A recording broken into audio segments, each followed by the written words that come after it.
Hello and Namaskar. I welcome you all to Facebook Live with IVF Junction. Let me introduce myself. I'm Ram Prakash, a senior clinical embryologist and embryology laboratory director at Omeo Fertility Center, New Delhi. I have experience of over 10 years in human embryology. I have performed more than 7,000 IVF and ICSI cycles, over 500 embryo biopsies. Today in this live session, we will be talking about the important role of a clinical embryologist in IVF success. As we know, IVF is a multi-stage program. It starts from ovarian stimulation, ovum pickup, embryo formation and embryo transfer. So what is an embryologist? What they do? So what is an embryologist? What they do? So it's fair enough to say that many of the couple who have had IVF or who have successfully delivered babies through IVF have never met their embryologist. So let me tell you, embryologist is a first babysitter of IVF babies. They are the people behind doors. They are the people who maintain the IVF laboratories. They are the people who ensure the quality and laboratory performance. So let's simplify it. Embryologist is a person who studies eggs, sperm and embryos. To understand it better, let's divide in some parts. So let's suppose if a couple is going for IVF treatment, the female partner is given injections stimulated for multiple oocytes. So once the injections are given and women is stimulated, the ovum pickup is performed under general anesthesia. A clinician or a IVF specialist, a fertility specialist, they picks up the oocytes from follicle and the follicular fluid is given into IVF laboratory. That's where the embryologist come in picture. Embryologist segregate the oocytes from rest of the follicular fluid and search for oocytes in that follicular fluid. So once they find out oocytes or oocyte cumulus complex, they take into separate dish and keep into incubator. So incubator is a machine which is a heart of IVF laboratory. It's a machine in which we try to maintain the temperature of 37 degree and gas whatever is present in our human body. So basically it's a human body out of human body. And then oocytes are kept there for their incubation period. Meantime, the embryologist collects sample from male partner and wash the sperms, try to segregate the healthy sperm, normal sperm from rest of the dead sperms and seminal fluid. So once the sperms are washed, there are different techniques how to wash, and the aim of embryologist is to have the healthy sperms and normal motile sperms from the given sample. So once embryologist has the sample, they take it to embryology laboratory and there we decide what to go, either to do IVF or ICSI. It depends on completely on the oocyte quality and the sperm quality. So if embryologist and clinician they mutually decide to go for IVF, then what embryologist does is he prepares a special dish, petri dish. In that he keeps oocyte and lets sperms in that dish and fertilize them naturally without any disturbing them. Once they have placed the oocytes and embryos, oocytes and sperms together, they leave it into incubator for the development. Meantime, in some cases, in indicated cases where the male infertility or sperm count is less, or if there is a problem with the oocyte or previous IVF fertilization failure, in those cases embryologist and clinician they decide to go for intracytoplasmic sperm injection. So ICSI is a technique in which a skilled embryologist performs it on a special machine called ICSI machine or a micro manipulator. On that machine, embryologist denude the oocyte first under microscope. In denudation, what they do is they try to take out normal and healthy M2 oocytes from the rest of the cumulus complex. So once they have denuded oocyte, they place it on the ICSI machine and they try to search for a morphologically selected normal sperm. They select a normal sperm which looks morphologically normal and then they inject into a oocyte to ensure fertilization. Once it is fertilized, they keep into incubator for the further development. Next day, embryologist come to the laboratory. He checks for the fertilization, how many oocytes are fertilized, and then we grow them for the next 2 to 5 days depending upon the number of embryos and their quality. So they are kept for further development. On the basis of mutual decision from a clinician embryologist. They decide to go for embryo transfer either on day 2, day 3 and day 5. Which day is right for transfer, that we will be learning in our another Facebook live session. Today we are discussing about the role of an embryologist. Then they decide for embryo transfer, either it be day 3 or day 5 or day 2, maybe if the number of embryos are less. On the day of embryo transfer, embryologist loads the embryos into a special catheter and hands it over to clinical doctor or fertility specialist. She does embryo transfer under ultrasound guidance, and if we have surplus embryos, then embryologist has an important role to freeze the embryos in liquid nitrogen containers and ensure safety of those embryos.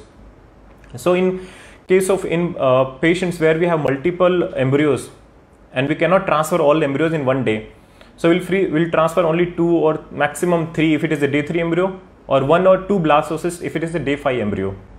And then rest of the embryos can be frozen in special containers. In some cases where the multiple IVF failures, or in couples where they have thalassemia or any genetic disorders, embryologist does a special test on those embryos, that is PGT, prenatal genetic testing. In that, embryologists take out biopsy the embryo.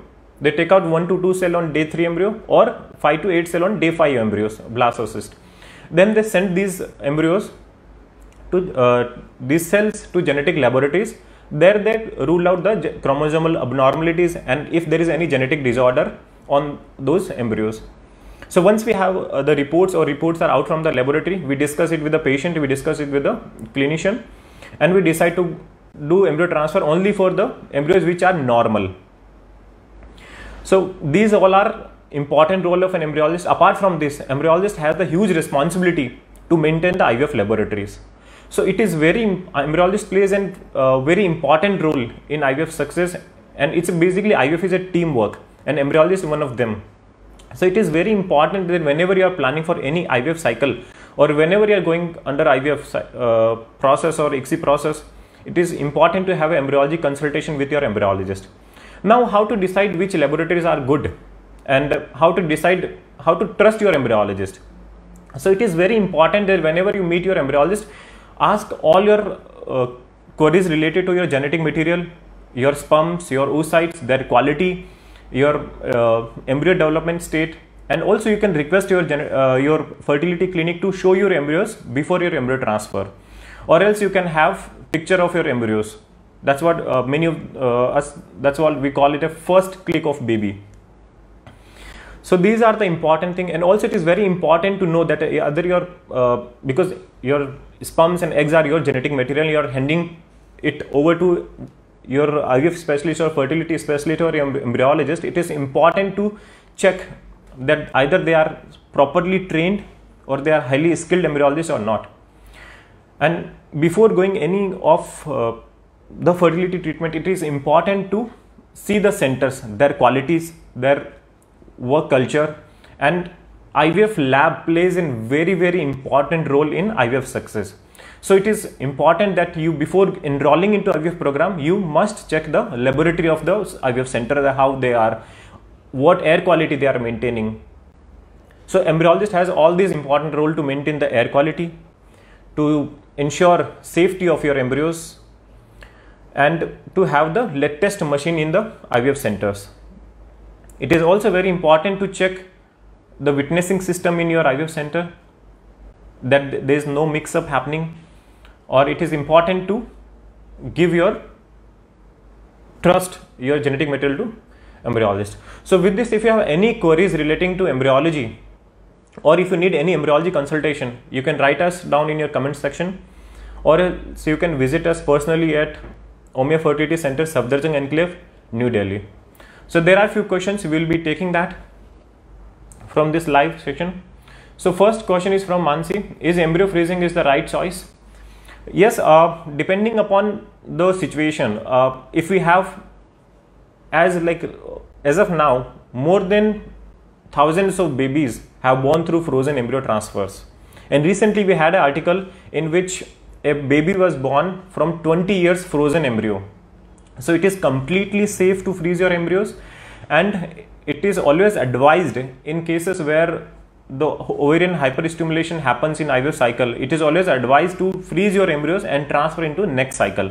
Or if you have surplus embryos, always freeze your embryos so that you can utilize them in your future needs. Next question from Jiteshwari Jain is, hello doctor, what is PGD? A very interesting question. PGD is a test kind of in which we perform. PGD is basically prenatal genetic diagnosis, in which we perform the chromosomal analysis on all the embryos. We screen the chromosomes of the embryos and we try to transfer only the embryos which are healthy. In cases of thalassemia or any polycystic ovaries, or in cases of where the known genetic disorders are there, we don't want to transfer our disease to the next generation. So to prevent that, we must do PGD testing. In that we can identify which embryos are normal, euploidy, or which embryos are aneuploidy. The aneuploidy embryos have higher chances of getting miscarriage and abnormal baby growth and birth defects. So next question, what is the scope of embryology as a career? Yes, of course, it is it's a noble profession, but it is very important to have a proper trainings and proper qualification before entering into this field. Personally, I have trained at multiple centers, including Kasturba Medical College, and I have trained for embryo biopsies from Spain. So it is very important to have multiple trainings and at par your skills and then enter into as a professional.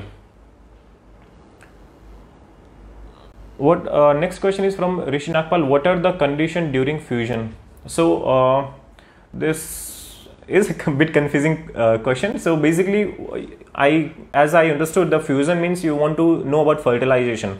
So there are two ways of fertilization. One is IVF. IVF is basically we leave eggs and sperm together in a petri dish and we allow them to fertilize naturally. In case of ICSI, we particularly choose a M2 oocyte or healthy oocyte, and then we try to identify morphologically looking normal sperm, and we inject into oocyte and we try to form a best embryo out of it. And next was from Sudeep Pawar, sir, how do we decide if we should go for IVF or ICSI? So basically IVF is always recommended as a first option. ICSI is recommended only in indicated cases where the previous fertilization failure and the patients who have male infertility, less sperm count, or if the oocyte quality is not really great, or if they have less fertilization in previous IVF cycle, in those cases ICSI is performed. Also in cases of where TISA, PISA, or any of the surgical process to retrieve the sperm, ICSI is always recommended in that. Next is what are the symptoms that can occur after embryo transfers? There is no any symptoms which occurs after embryo transfer, no complication of any embryo transfer. Embryo transfer is a very safe process. It is done under ultrasound guidance, so we know exactly where we place the embryos, and as such there is no complication of embryo transfer. There are some precautions which are given to patients, and like a resting period of 2 to 3 days, a healthy diet plan, that you can discuss with your fertility specialist. They can guide you more about what all not to do after your embryo transfer. So these are the questions which came from us, and if you require any of the further embryology consultation or embryology queries, you can write us down on a comment section, or you can visit it personally at Omia Fertility Center, Safdarjung Enclave. Thank you for joining us for this Facebook Live. See you.